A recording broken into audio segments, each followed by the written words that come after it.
How's it going, everyone? Welcome back to the Soul Ward. I'm Bryce Newberger, and I've been having some fun the past few days. I hope you guys are gearing up to have a Merry Christmas. This morning, two Jehovah's Witnesses were supposed to come over to my house. They were a no-show, but they said they might come by on Saturday. So we'll see. I think that's something fun to look forward to. But that being said, I've been in the comment section toying with the idea of divine hiddenness. And it really, I always encounter this, what I call intellectual emotivism, right? Which is the long-winded art of saying boo, right? The long-winded art of saying boo.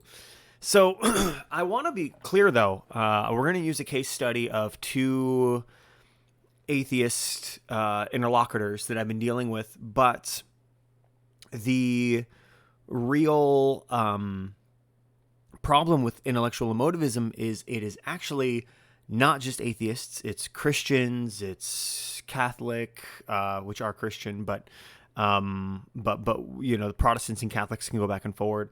It's other religions. It's everywhere, right? This problem of intellectual emotivism. In fact, actually, I think it was Gavin Ortland who brought this up recently on the topic of annihilationism. When it came to who was talking about that recently. Kirk Cameron talked about annihilationism, and he was talking about in the comments, everyone was just losing their minds. And so he made a video not to refute annihilationism, but to refute what I'm calling essentially intellectual emotivism. This idea of just saying boo at someone. People can feel boo. They can say boo however they want. I can delete comments. And usually I delete comments that are just intellectual emotivism. Comments that are just, people saying boo in a very long-winded way. They're not adding anything to the conversation. So let's jump into it. But I kept them this time and I went through it. And I'm going to leave them up so people can go reference it. But I wanted to talk about it because normally I don't engage with people who do this. I just delete their comments and move on. If there's enough to their argument, I will keep it. But if it's just abject intellectual emotivism, which Dark Lloyd, this person that I was dealing with, fell into. Normally, I would just have deleted his comment and moved on because it adds nothing to the debate. There is no debate with him. So let's talk about what intellectual emotivism is. The use of intellectual language to express emotional approval or disapproval mimics argumentation without doing argumentative work. Replaces reasoning with verdicts, tone, dismissal, social signaling. So just saying that's wrong does not equal here's why it's wrong. And so when I push people on their intellectual emotivism, hey, make a point, right? They're like, boo, you suck. Cool. Where was I wrong? Like, point it out. And, well, everything you think is wrong. You can't even read. Oh, okay, cool. Where in the argument? Like, make a point. There's this Key and Peele sketch, all right, and it's the guy's like, that's awkward, and he's like, no, say something. Like, state an opinion, right? And a lot of times my guess is, and my diagnosis is for people who do this, is they have no argument. They don't know how to argue. They just feel bad at all the big words being said. So they shout boo with the biggest words they know. And it makes them feel smart and good.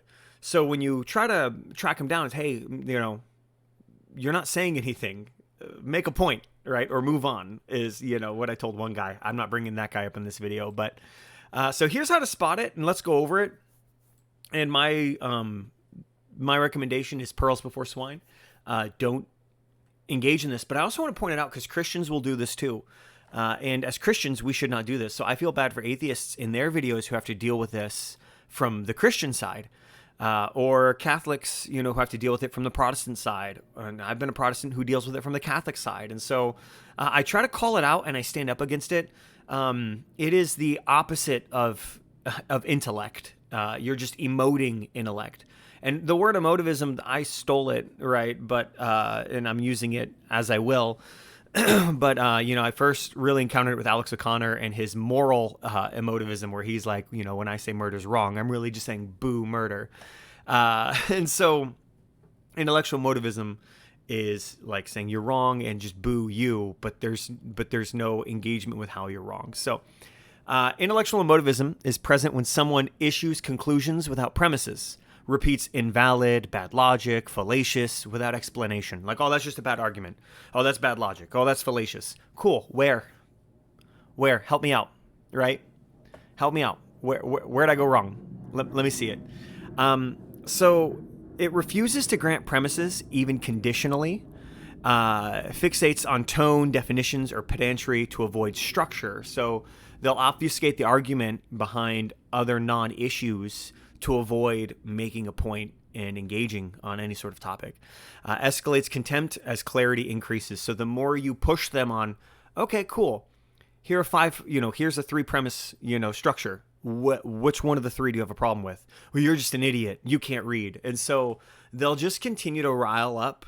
And the reality is they have no argument. They have no leg to stand on. And so they result to insult. So emotional intensity rises as logical precision increases. So the more you try to get them to, say something, like make a point, they don't want to do it. And so they will jab and try to rile you so that you'll join them in the mud. All right. So we're going to do a case study. It's the same argument, but it's 2 very different responses. This is on my topic of divine hiddenness. I have 2 videos on Schellenberg's divine hiddenness and my refutation of it and why I don't think it's a very good argument.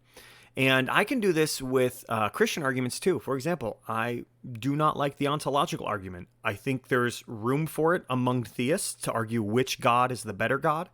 But I don't think the ontological argument necessarily works as an apologetic. I think it can, but it's a very specific tool and a very specific tool belt. It's not a tool you're going to use all the time as your opening argument. It's an interesting thought experiment, and I'm going to use it on the Jehovah's Witnesses when they come with me. But I really don't like the argument against atheists. So the argument, we present it clearly in premise, conclusion form. 2 different critics respond. Felicia. And Felicia is going to be an example of someone who is a mixed. They're going to have argument and emotion. And I'm actually going to use Felicia by nature. It's this other person who is some sort of philosopher as well, some layman philosopher, much like myself.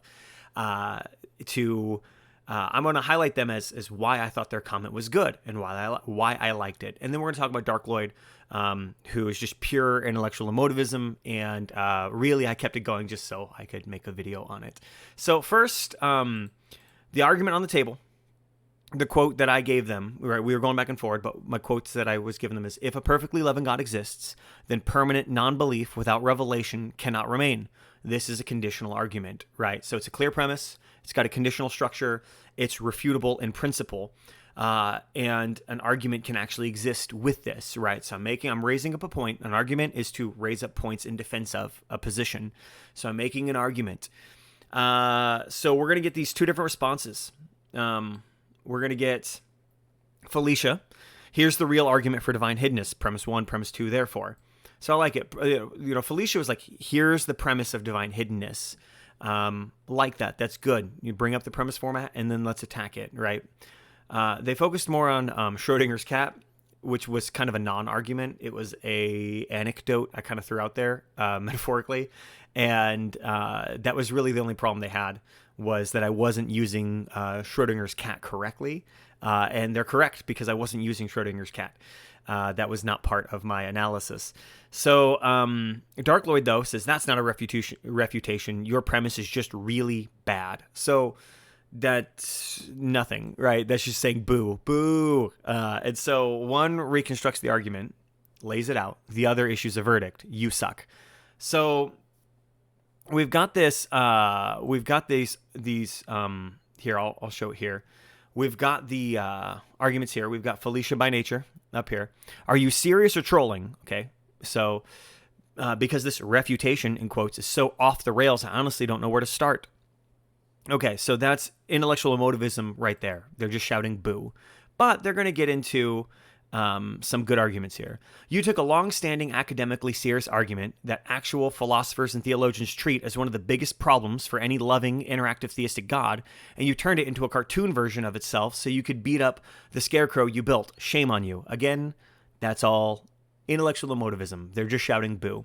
Here's the real argument for divine hiddenness. Now, this is an argument. This is something we can work with. Premise 1, if a perfectly loving God exists, then no non-resistant person who is open to relationship with that God would remain unable to find or encounter him. Now, to be fair, they added remain, which is exactly my point. It was the original premise actually misses remain, so they do my work for me here. Premise number 2, but such people exist. Now, they could have had currently after that, which would get at the heart of what I'm saying, because they wouldn't be able to remain, but they exist currently. Yet we have examples like C.S. Lewis, where they were atheists and then they became Christians. So therefore, such a God probably does not exist. And I have a problem with that conclusion because we see such atheists who are non-resistant stop resisting God and become Christian. And so my issues with premise 2. But they did a good job. I like that they reformatted it, or they laid it out. None of this has anything to do with personal testimony. That's correct. I agree. But you spent most of your video insisting the whole thing is just a debate tactic. That's incorrect. I started with my video saying when it's used as a debate tactic, when it comes up in debate, right, here's where it falls flat. But then I moved on for the rest of my video to talk about the actual philosophical argument, not the debate tactic, as if reframing the problem magically deletes the actual philosophical content. So again, I grappled with the philosophical content. This person might have just written this response without finishing the video. I don't know. So people do that.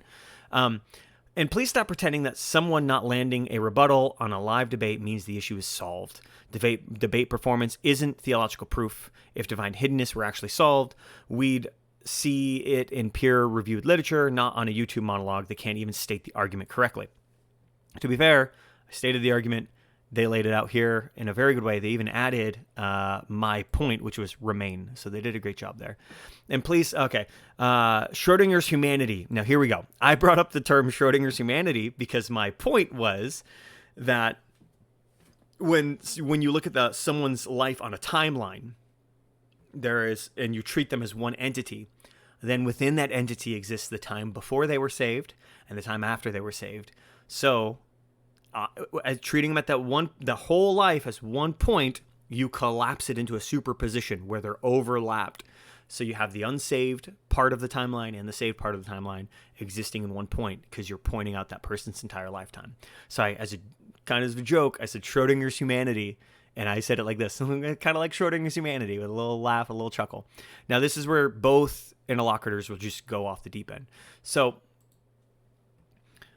saying different people have different experiences is not an answer to divine hiddenness. The argument isn't nobody ever feels anything. It's why do open, non-resistant people fail to encounter God, whose defining trait is perfect love? And actually, that's the whole point of my video right there, is actually what they're getting at. My point is that I believe they will not remain an atheist. So no one ever feeling anything. I don't really know what they're getting at there. That's not even my argument. Why do open, non-resistant people fail to encounter God, whose defining trait is perfect love? They haven't encountered him perfectly yet.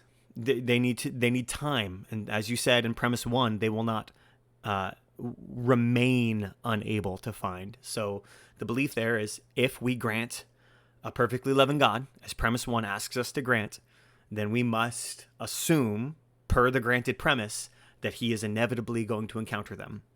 It's right there. Does that beg the question? To a degree, yeah, but the point is, if a perfectly loving God exists, then he should have a relationship with them. So what we're saying is, yes. If a perfectly loving God exists, then people should encounter him. Such people exist, yeah, and such people encounter him. C.S. Lewis, Alistair McIntyre, right? So these atheists convert. It's a known phenomenon. So then comes the wild part, citing Tanya Lerman. Her entire body of research explains these experiences as, and this is what I brought up her book, When God Talks Back. And I brought her up actually as a problem that we have to deal with. She's acting like I brought her up as an ally, where I said, no, like I have to make a whole video on her. And then we get the soft libertarian free will detour. It's not a detour. You're just not following my premise. So we won't go through the argument because you can go read my comment back to it. But what I like about this, though, even though they're all sorts of confused, what I like about this is they're making arguments. There are things we can reply to. So I'll show you my reply. I had said, I actually really love this comment. Despite the typical and predictable atheist demeaning edge, which was fair because, refutation, trolling, blah, stupid. I hate the part where you disagreed with me. So you're dumb. Right? That's an atheist. That's a typical atheist. Like, oh, these Christians, here we go again. But I said, that being said, you attack some places incorrectly where your clarification is actually on the same side as me. So I point out like the Tanya Lerman thing. And then I can respond to this.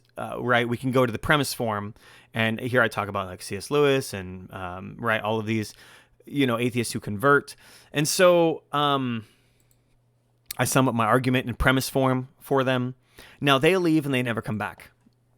That's fine. So they basically just shouted boo, laid out a few arguments, and walked away. That's okay. But at least they laid out a few arguments so we could, entertain them. Now what's interesting is I checked out their channel. Just to grab the clip art for the thumbnail, and they were like, the first thing you'll encounter is my compassion. I was like, that wasn't very compassionate. So you could have had a civil conversation with me, and I think we really would have gotten along. I am friends with trans people.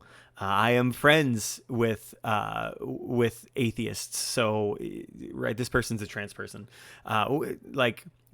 You probably would have found a very good conversation between us.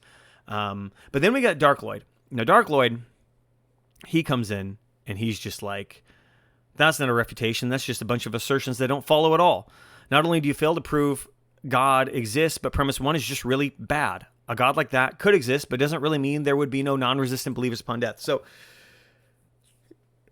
Dark Lloyd makes no point here. He makes no assertion, and we'll get into some of it's a long back and forth between me and him. You can go read it, but I'm gonna have excerpts here.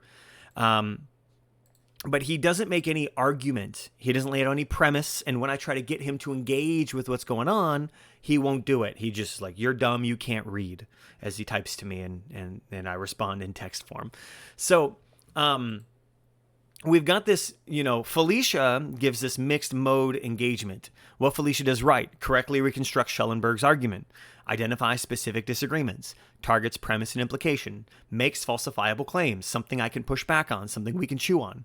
Where emotivism creeps in is the moralized language: shame on you, absurd on its face, ridicule replacing demonstration in places, rhetorical exaggeration.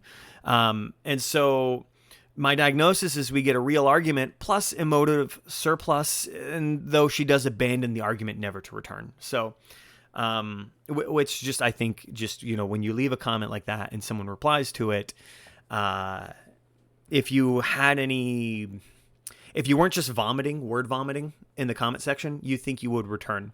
So I either A, made points that they completely cannot respond to, B, just haven't had time to get back to me, or C, they just word vomited and moved on, lacking all compassion, despite what their channel says. Now, Dark Lloyd, though, but I will say I liked Felicia's argument. Felicia had, good things to engage with. I wish they would have returned. It would have been a much better interlocutor than Dark Lloyd. Now, Dark Lloyd, pure intellectual emotivism.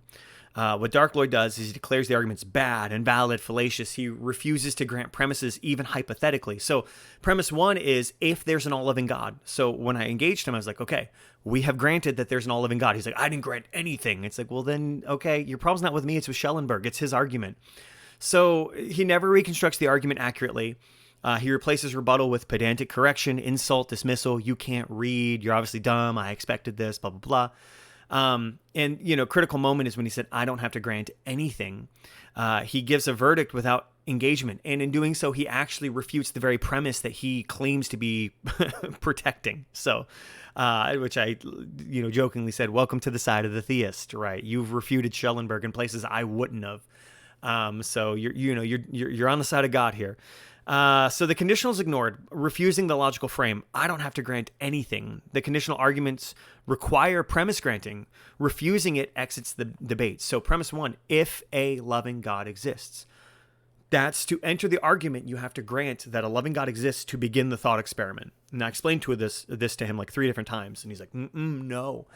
And so it's like, okay, fine. Then you exited the argument, right? Goodbye. Have a good day. I said, good day, sir. So saying it doesn't follow without showing why, your argument's invalid, the logic doesn't follow. He's just asserting things instead of giving an argument. Again, an argument means to raise up points in defense of. So he's got to raise up points in defense of his position. He has no position. His position is boo, boo Christians.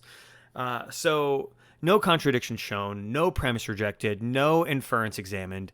He's given a verdict without any reason, so he's devoid of all reason. So the key difference in these two, side-by-side comparison, is one argues and emotes, the other emotes instead of arguing. So Felicia argues and emotes. Shame on you, you're stupid, I hate you.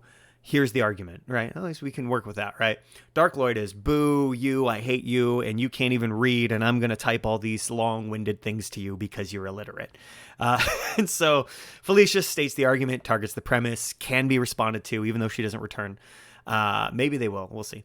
Sometimes emotive, engages conditionals. Dark Lloyd never reconstructs the argument, rejects logic wholesale, refuses shared standards, entirely emotive, and rejects conditionals. So they use pedantry as evasion. This is Dark Lloyd. So correcting words instead of addressing claims. So superposition means existing in multiple states at once. You're using it wrong. Counterquote. Even if the analogy fails entirely, the conditional argument still stands. Surface correction does not equal substantive engagement. So what I was explaining to him is he's treating my analogy of Schrodinger's human as if I'm trying to say humans are quantum particles. And that's not what I'm saying. What I'm saying is I'm speaking about a human on an entire timeline. So my point is, even if I'm using the term superposition wrong, which I don't believe I am, it's besides the point. So I would say, okay, cool. Well, let's even just say I'm wrong there. Where in the argument of divine hiddenness does this break down? And he's like, well, no, you're just using it wrong. So, it's again, just this evasion without progress. So what happens when precision increases? Either attack premise 1 or show the entailment fails. This is what I told him. I said, hey, either attack premise 1 or show where this all falls apart. His quote is, this is paragraphs of stupid, you're unsalvageably stupid. So when argument stalls, emotion spikes. So the more I ask him to be precise, the more upset he gets. This is defensive tactic for someone who is doesn't have the knowledge required to engage in the discussion that they're trying to have. So when intellectual emotivism fully reveals itself, just because such a God exists doesn't mean he has to show himself. That's what Dark Lloyd said. Well, this rejects Schellenberg's core premise. So while simultaneously claiming the argument was not refuted, he refutes it. So you cannot refuse the premise and declare the refutation failed.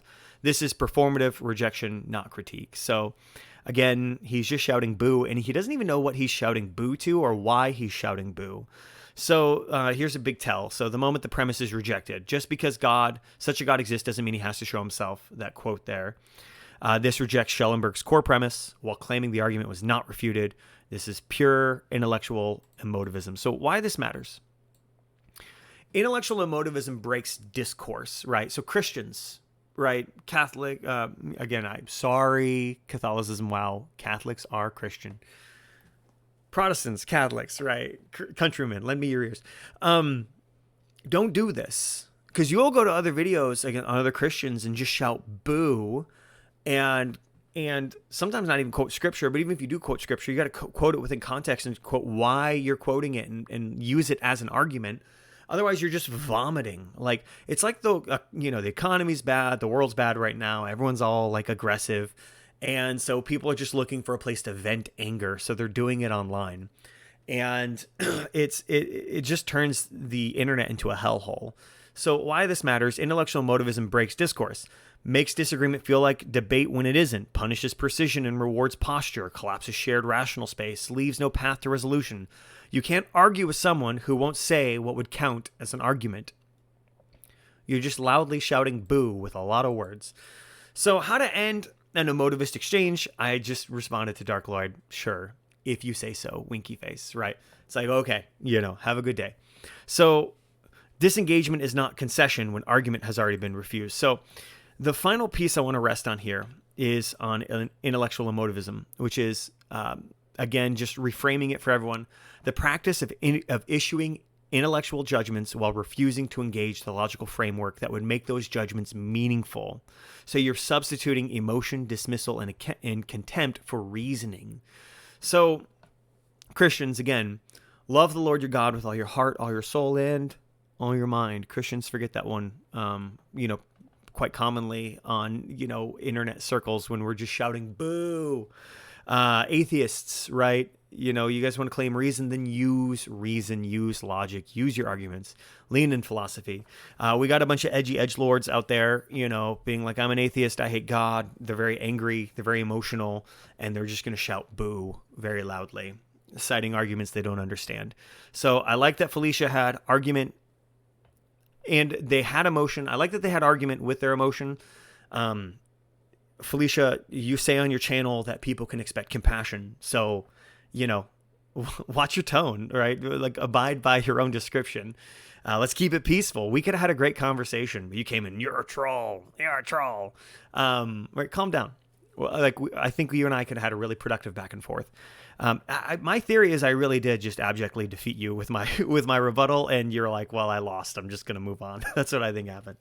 But prove me wrong, right? I'd love to engage with you, rationally, reasonably, with no room, no reason for insult. Dark Lloyd, you're going to get blocked, buddy. Emotion disguised an argument. There was nothing substantive there. This was pearls before swine. I am happy to treat you as an example so that other people can learn this is not how we should act. This is not how we should act, right? Christians, when you act this way, shame on you. Dark Lloyd, shame on you. Atheists, shame on you. Right? Whatever religion you are, make an argument, make a point. Don't just word vomit in the comments. Otherwise, normally, I'm just going to delete your comment. And I do it a lot. People are like, you're a fat mouth breather who hates logic. That one was my favorite. I wish I didn't delete it. I was like, oh, delete. And then I regretted it. I was like, oh, that was pretty funny. I should have saved a screenshot at least. I wanted that for the thumbnail, and then I remembered I deleted it. So the final definition here, intellectual emotivism, right? We already did this. Sorry, one more here.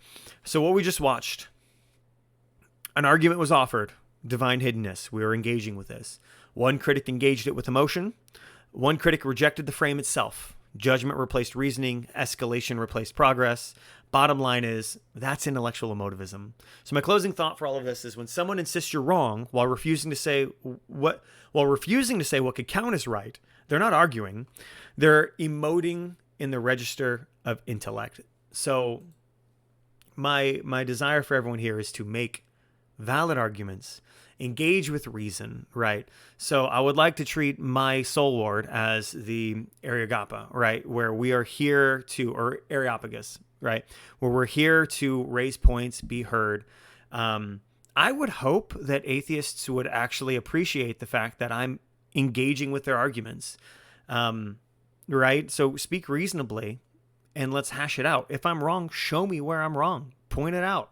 Right? And let's engage there. You're going to find that I will engage. I'm in the comment section. So we hang out, we go back and forward. So yeah, be reasonable. Anyways, this was just a little analysis of intellectual emotivism. And I hope that everyone here is encouraged to, of all walks of life, of all faiths and religions and belief systems, to at least, if you're gonna like shout boo with a lot of words, at least be like Felicia and put an argument in there with it. Though ultimately, I would hope that everyone could just learn how to be more respectful. All right, guys, I hope you have a Merry Christmas, and I'm looking forward to those Jehovah's Witnesses showing up. Hopefully they do this Saturday. And I'm going to see if I can record it so we can analyze it here on the channel. All right, guys, God bless you. Have a Merry Christmas. Bye.